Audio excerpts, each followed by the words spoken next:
Hello বন্ধুরা, তোমরা কেমন আছো? আশা করি সবাই ভালো আছো। আমি আজকে বানাবো স্পেশালি মোরগ পোলাও। এর জন্য আমি একটা কড়াই নিয়ে নিয়েছি। কড়াইয়ের ভিতরে ঘি ঢেলেছি। ঘি ঢালার পর মোটামুটি একটু তেজপাতা এর ভিতরে ঢেলে দিয়েছি। তেজপাতা দেওয়ার পর একটু এলাচ, একটু কাজু, একটু কিশমিশ দিয়ে একটু নাড়িয়ে দিলাম। এরপরে আমি কিছু কাঁচা লঙ্কা দিয়ে একটু নাড়িয়ে চাড়িয়ে রাখলাম। পাশে আমার গোবিন্দভোগ চাল ভিজানো ছিল, সেটাকে সুন্দর করে ঘি দিয়ে আমি ভালো করে 5 মিনিট নাড়িয়ে চাড়িয়ে নেব। এরপরে আমি একটু লবণ, একটু জল, একটু দুধ সুন্দর এর ভিতরে ঢেলে একটু নাড়িয়ে চাড়িয়ে নেব।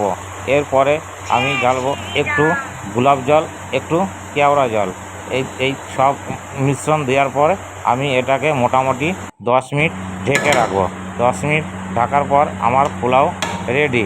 এবার নামানোর আগে আমি কিছুটা ঘি দিয়ে নামিয়ে রাখবো। এরপর আমি সাইডে 2 পিস দেশি চিকেন নিয়ে নিয়েছি। দেশি চিকেন নেওয়ার পর আমি 2 পিস, একটা লেগ, একটা বোনলেস নিয়ে নিয়েছি। নেওয়ার পর প্লেটের উপরে, এই কাঁসার থালার উপরে সুন্দর করে আমি পোলাওগুলো ঢেলে দিয়েছি। ঢালার পর আমি সাইডে যে গোলাপগুলো আছে, গোলাপ শসা দিয়ে সুন্দর করে সাজিয়ে রেখেছি। আমার মোরগ পোলাও রেডি।